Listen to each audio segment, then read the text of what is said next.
Time management या वक्त की बेहतरीन तंजीम के हवाले से हम इस फील्ड में कामयाबी के 108 उसूलों पर वीडियोस बना रहे हैं। आज हम गुफ्तगू करना चाह रहे हैं कि मंसूबाबंदी और तंजीमी निज़ाम कैसे हो और हिकमत अमली की मंसूबाबंदी कैसे की जाए। तो आज हम उन चार अनासिर पे बात करेंगे जिसे हम मंसूबाबंदी के निज़ाम के अनासिर कह सकते हैं। नंबर एक, फ़आल शेड्यूल बनाएं। फ़ाल शेड्यूलिंग दिन भर के रद्द अमली फैसला साजी से बचाता है। यानी रद्द अमली फैसला साजी ये है कि कोई काम आया और इसके मुकाबले में आपने काम करने की कोशिश की, तो ये रद्द अमली है।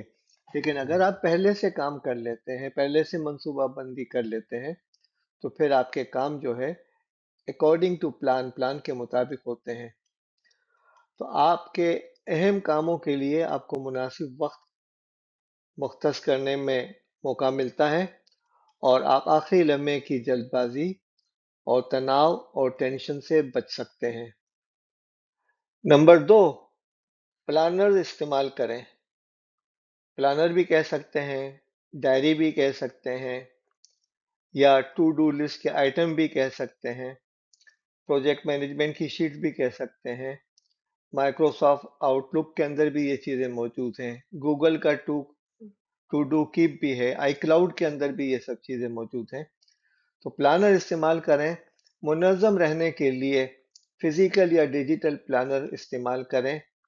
एक काबिल एतमाद मंसूबाबंदी का निज़ाम आपके बैरूनी दिमाग का काम करता है, यानी आपके लिए हेल्प करता है, मदद करता है। आपके वादों को महफूज करता है, यानी टू डू लिस्ट में कैप्चर कर देता है। आपकी जहनी तवानाई को तख्लीकी और हिकमत अमली की सोच के लिए आज़ाद करता है, यानी आपके जहन के अंदर दबाव नहीं रहता, बल्कि आपको पता है कि मैंने ये चीज़ें लिखी हैं और टाइम के मुताबिक लिखी हैं। बजाय इसके कि आप सब कुछ याद रखने की कोशिश करें, वो आपको याद दिलाता रहता है। और अब तो डिजिटल दौर के अंदर आप अलार्म रख सकते हैं, आप नोटिस और नोटिफिकेशन रख सकते हैं, ये तमाम चीज़ें मुमकिन है। तीसरी चीज़ ये है कि आप डेडलाइन मुकर्रर करें। कामों और मंसूबों के लिए हकीकत पसंदाना डेडलाइन मुकर्रर करें। अब डेडलाइन के अंदर दो मफहूम हैं। एक तो ये कि ये काम कितने अरसे में और कितने टाइम में मुकम्मल हो जाएगा।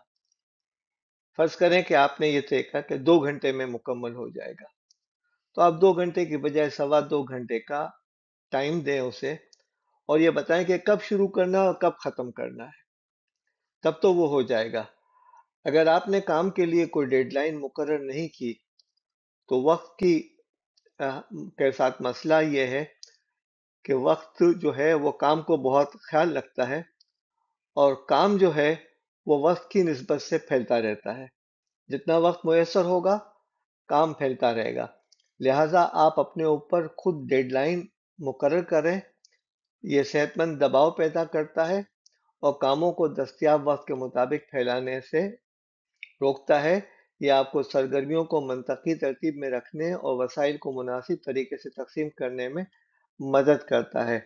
यानी यह है कि अगर आपने ये मुकर्रर कर लिया कि मुझे ये काम इतने वक्त में करना है और इस वक्त तक करना है, तो वो काम हो जाएगा। अदरवाइज अगर आप खुला छोड़ देंगे तो ये काम फैलता रहेगा और कभी खत्म नहीं होगा। चौथी चीज ये है कि बफर टाइम छोड़ें। बफर टाइम का मतलब ये है कि कुछ गुंजाइशें दे दें कि अगर खुदा ना खासा ऐसी सूरत हाल पैदा हो गई कि उस वक्त कंप्लीट नहीं हो, या कोई ऐसा काम अचानक से आ जाए, तो उसके अंदर आप कंप्लीट कर सकें। तो गैर मुतवक्का मुदाखलतों और वक्फों के लिए गुंजाइश रखें। अपने शेड्यूल में लचक पैदा करना गैर मुतवक्का वाक़यात की हकीकत को तस्लीम करता है, जबकि इसके असरात को, जो मुस्तकिल असरात हैं, उसको रोकता है, जो इस वक्त होता है जब एक ताखिर शुदा काम आपके पूरे दिन को मुतासिर कर देता है। यानी कोई काम कंप्लीट नहीं किया और आपके ऊपर डेडलाइन आ गई और आप दबाव के अंदर आकर काम करते हैं, उससे आपसे गलतियां भी होती हैं, आप परेशान भी होते हैं और एक वक्त में कई काम करना शुरू कर देते हैं, जिससे आपको नुकसान भी हो सकता है। तो मनसूबाबंदी के लिए ये चार चीज़ें बहुत ज़रूरी थी, यानी शेड्यूल का इस्तेमाल, प्लानर का इस्तेमाल, ڈیڈ لائن کا تقرر اور بفر ٹائم کی گنجائش۔ آپ کا شکریہ۔